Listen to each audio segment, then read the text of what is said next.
మా మెట్ట ప్రాంతమైన కందుకూరు నియోజకవర్గానికి తాగునీరు సాగునీరు అందించే ఈ రాళ్లపాడు రిజర్వాయర్ అధ్యక్ష 1958 సంవత్సరంలో ఏర్పాటు చేయడం జరిగింది అధ్యక్ష.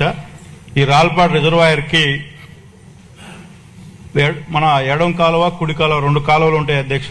ఎడం కాలువకి ఆయకట్టు 4000 ఎకరాలు స్థిరీకరించబడింది అధ్యక్ష. కానీ ఈ రోజు కూడా ఆ ఎడం కాలువ ఏదైతే ఒలవటివారిపాలెం లింగ సముద్రం మెట్ట ప్రాంతమైన ప్రాంతాలు రైతులు 1500 ఎకరాలకే నీటిపారుదల ఉంది అధ్యక్ష.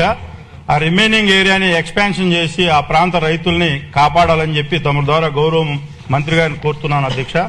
అలాగే అధ్యక్ష ఇంకో 2 మేజర్ ఇష్యూలు ఉన్నాయి అధ్యక్ష. రాళ్లపాడు రిజర్వాయర్లో మన ముఖ్యమంత్రి చంద్రబాబు నాయుడు గారు ఆ రోజు 96లో ఆ హెవీ ఫ్లడ్స్ వచ్చి ఆ ప్రాజెక్టు కొట్టుకుపోవడం జరిగింది అధ్యక్ష. ఆ రోజు 5 గేట్లు ఏర్పాటు చేయడం గౌరవ ముఖ్యమంత్రి గారు మా ప్రాంత రైతులను కాపాడడం కూడా జరిగింది అధ్యక్ష. అయితే దానికి స్టాప్ బ్లాక్ గేట్లు లేవు అధ్యక్ష. ఈ రోజు కూడా సివిల్ వర్క్ మొత్తం కంప్లీట్ అయ్యింది కానీ మెకానికల్ వర్క్ పెండింగ్ ఉండడం వలన అదే ప్రాజెక్టులో డ్రింకింగ్ వాటర్ కూడా సమ్మర్లో 10 అడుగులు ఉంటాయి కాబట్టి దాన్ని రిపేర్ చేయడం చాలా కష్టంగా ఉంది అధ్యక్ష.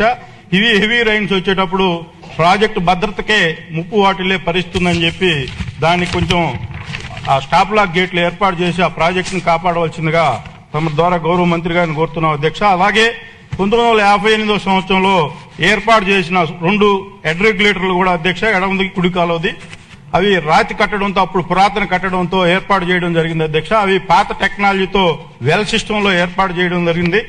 దాన్ని రిపేర్ చేయడం చాలా కష్టతరంగా ఉంది అధ్యక్ష. లాస్ట్ సీజన్ లో కూడా అవి ప్రాబ్లం అయితే రైతులకు నీళ్లు ఇవ్వడం చాలా కష్టంతో కూడింది అధ్యక్ష. దానికి మంత్రి గారి సహాయ సహకారాలు తీసుకొని మన ఇవి ఏవైతే జనరేటర్ సిస్టమ్ తో నీళ్లు కూడా అందించడం జరిగింది అధ్యక్ష. దాన్ని కొత్త టెక్నాలజీ వైపు తీసుకొని వచ్చి దాన్ని మళ్ళా అంటే వర్షాకాలంలో చాలా అదే ఆ ప్రాంతంలో రైతులు కంప్లీట్ గా దీని మీద ఆధారపడి ఉంటారు, సాగునీటికి ఇబ్బంది పడుతుంది కాబట్టి దాన్ని కొత్త టెక్నాలజీతో దాన్ని ఏర్పాటు చేయాలని చెప్పి గౌరవ మంత్రి గారిని తమ ద్వారా కోరుకుంటా ఉన్నాం అధ్యక్ష.